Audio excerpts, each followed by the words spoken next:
샬롬 8월 28일 매일 말씀 묵상입니다. 한 주간 동안 평안하게 지내셨습니까? 오늘도 이 아침에 주님께서 주시는 평강으로 새롭게 하루를 맞이하시고 또 주님께 기쁨으로 살아내는 하루 되시길 소망합니다. 오늘은 주님께서 찬양받기 합당하신 이유, 그리고 찬양을 통하여서 우리가 함께 하시는 그 하나님의 능력을 함께 묵상해 보고자 합니다. 오늘부터 다음 주 이틀간에 걸쳐서 주일학교와 중고등부가 온라인으로 예배 세미나를 진행합니다.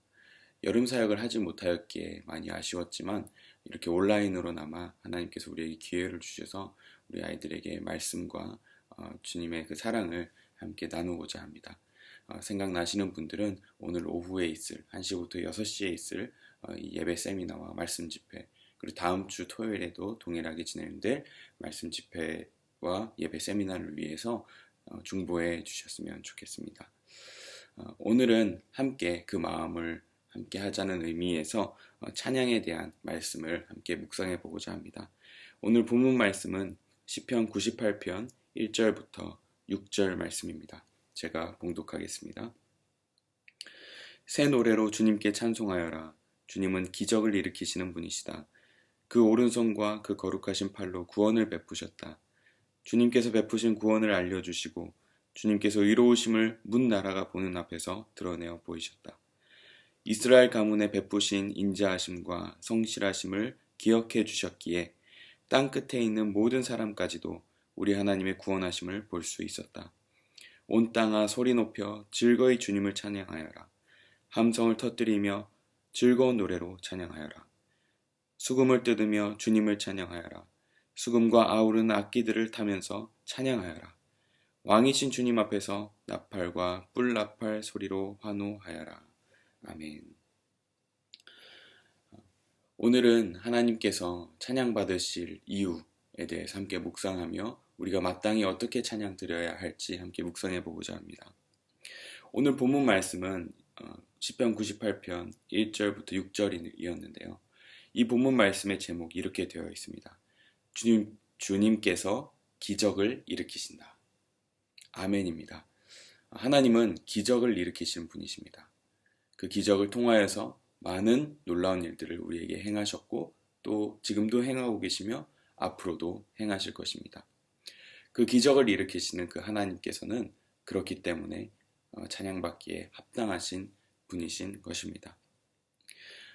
우리에게 어떤 기적을 먼저 행하셨을까요?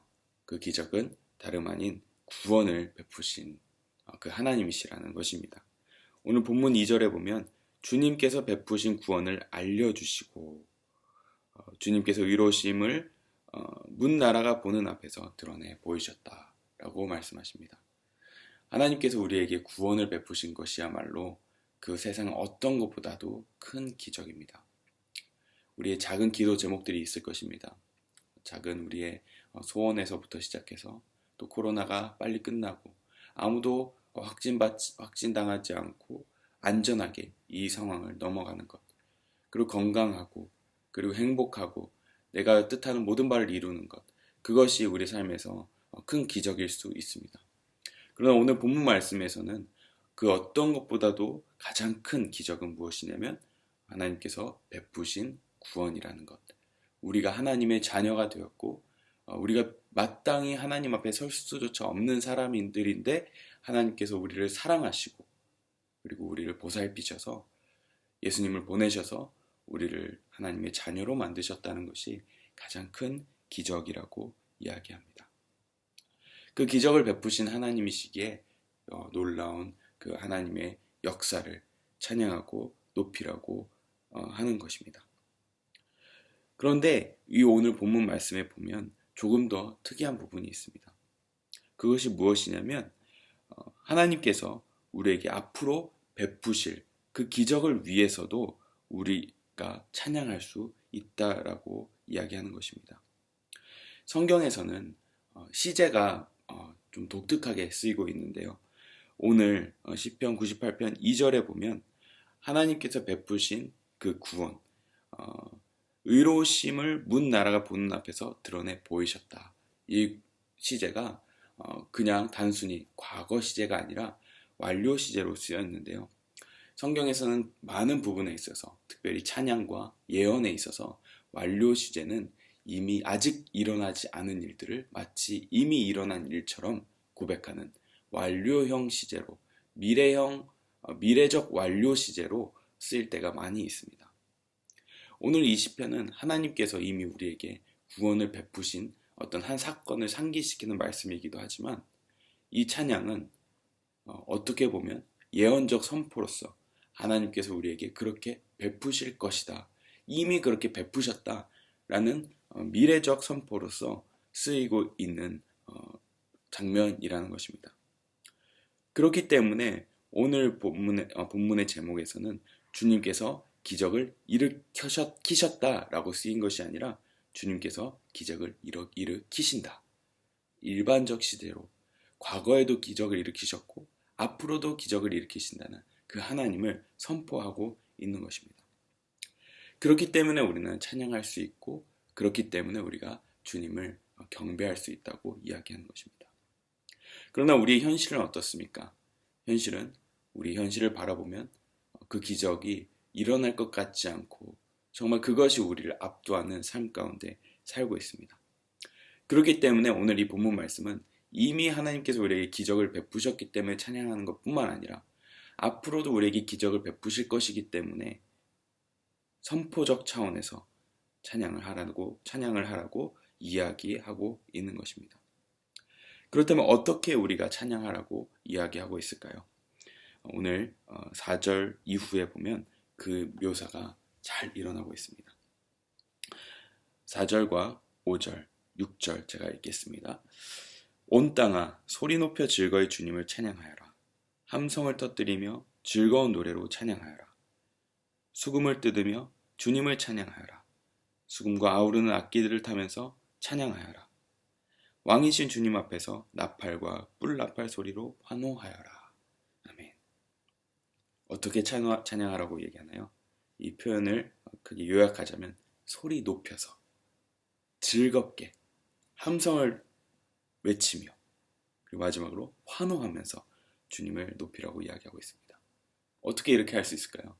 우리에게 정말 놀라운 기적이 일어났다고 생각해 봅시다. 그리고 그것이 분명히 하나님께서 행하신 일이라고 생각해 보셨으면 좋겠습니다. 그렇게 생각한다면 어떻게 우리가 소리 높이지 않고 즐겁지 않고 함성을 높이지 않고 환호를 높이지 않으며 찬양할 수 있겠습니까? 그것이 우리에게 진짜 일어난 일이라고 믿는다면, 일어났다면 이렇게 찬양할 수밖에 없을 것입니다. 우리가 비대면 예배로 드리면서 가장 아쉬운 점이 무엇입니까? 우리가 5주 동안 예배의 본질에 대해서 한번 묵상해 보았는데요. 우리가 정말 예배가 살아나고 교회의 본질이 무엇인지 생각해 보았는데, 예배가 회복되고 교육이 일어나고 선포가 일어나고 섬김이 일어나고 그것들이 온라인상에서 정말 활발히 일어날지라도, 그럼에도 불구하고 우리 마음 한켠에 정말 대면 예배가 그립다, 이렇게 예배 드리는 것이 과연 맞을까라고 생각하는 이유가 무엇일까요?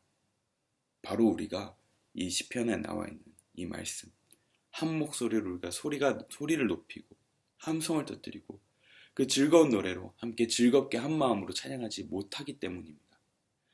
하나님께서는 우리에게 찬양할 수 있는 존재로 만드셨기 때문에 우리는 누군가를 높이고, 그리고 우리 자신뿐만 아니라 한 마음으로 누군가를 높일 때 정말 큰 기쁨을 누리는 존재들입니다. 외국 가수들이 한국에 왔을 때 다른 아시아 투어에 비해서 한국을 가장 즐겁다고 이야기하는 이유가 있다고 합니다. 그것이 무엇이냐면 바로 떼창입니다. 정말 영어도 잘 못하는, 의사소통도 되지 않는 그 지구 반대편에 작은 나라 이 한국에 왔을 때 콘서트에 오면 사람들이 그 한 목소리로, 정말 그 어눌한 그 발음으로 한 목소리로 영어로 그 가수의 노래를 불러줄 때 가수들은 전율을 느낀다고 합니다. 아무런 반주 없이 그냥 한 목소리로, 한 멜로디로 그 노래를 부를 때 그 가수뿐만 아니라 그곳에 모인 모든 콘서트를 참석하는 모든 군중들은 하나가 되어서 전율을 느낀다고 합니다.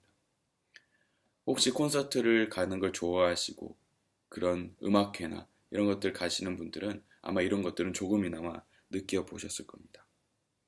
하물며 이런 세상의 노래들, 일반 가요들도 한 목소리로 모여서 이렇게 노래할 때 그 전율을 느끼는데 우리 자신을 위해서가 아니라 지극히 높으신 그 하나님의 이름을 높이며 찬양할 때 얼마나 큰 전율이 있겠습니까? 성경 곳곳에는 특별히 계시록, 예언서 많은 곳에는 하나님을 높이는 것들이 정말 한두 사람이 모여서 한 목소리로 찬양하는 것이 아니라 수만 수천의 대군들이 모여서 하나님을 높이는 장면들을 많이 그려주고 있습니다. 저 또한 하나님을 정말 뜨겁게 만났었던 적이 있습니다.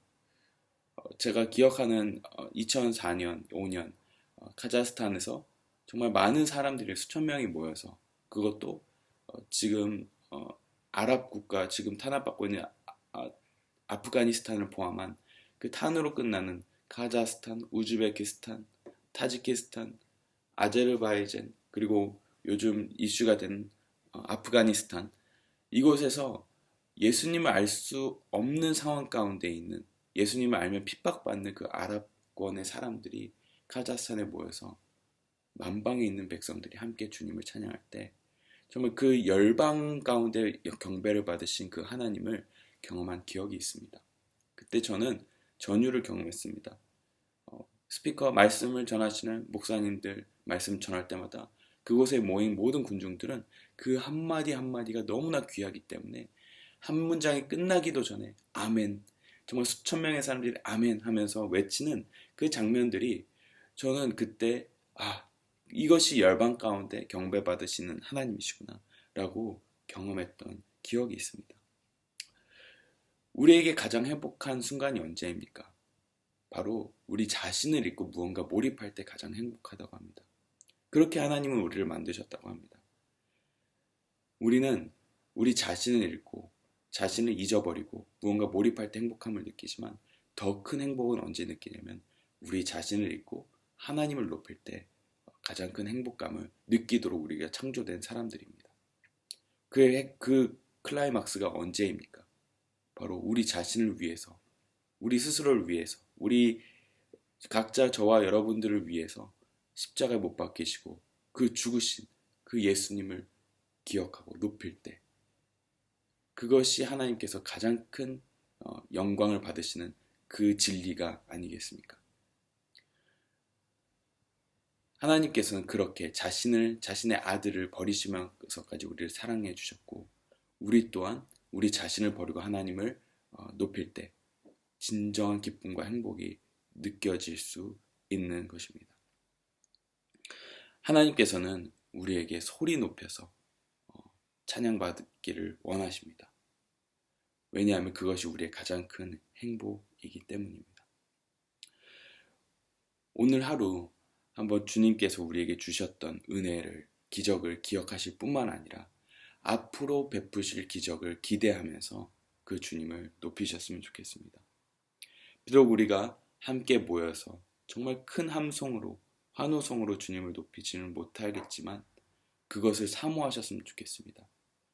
그리하여서 오늘 함께 이 하나님을 기억하시면서 마음을 높이실 때 한 가지 더 덧붙여서 기도해 주실 것은 빨리 이 코로나 시국이 끝나서 정말 다 함께 모여서 마음껏 주님의 이름을 높이고 우리 자신을 잊으면서까지 우리 자신은 다 사라지고 오로지 한 분이신 주님만 높이는 그 예배의 감격, 경배의 감격을 회복해 주시도록 그렇게 기도해 주셨으면 좋겠습니다.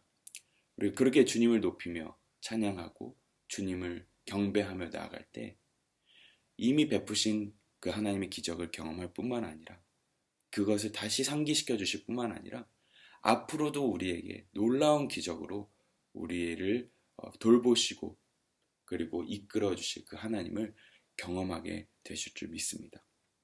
그 하나님을 경험하고 그리고 기대하시는 오늘 이 아침 되시기를 소망합니다. 기도하겠습니다. 하나님, 당신은 정말 모든 만물을 통하여서 찬양받고 경배받기 합당하신 주님이십니다. 하나님 오늘도 이 아침을 우리에게 허락하여 주셨고 변함없이 오늘도 이 아침에 태양을 띄워주셨으며 또 변함없이 우리를 사랑하여 주고 계십니다. 하나님, 이전에도 구원을 베푸시고 기적을 베푸셨고 지금도 기적을 베푸시고 계시며 앞으로도 기적을 베푸실 그 하나님을 경배합니다. 하나님, 오늘 이 아침에 우리의 모든 마음을 고양시켜 주셔서 우리의 상황에 압도되지 않고 우리 자신과 상황을 모두 잊고 우리를 사랑하시고 우리를 돌보시는 그 하나님께 우리의 마음을 쏟아내는 이 시간 될 수 있도록 인도하여 주시옵소서. 그렇게 은혜를 베푸실 주님을 찬양하며 기대합니다. 이 모든 말씀 예수님 이름으로 기도합니다. 아멘.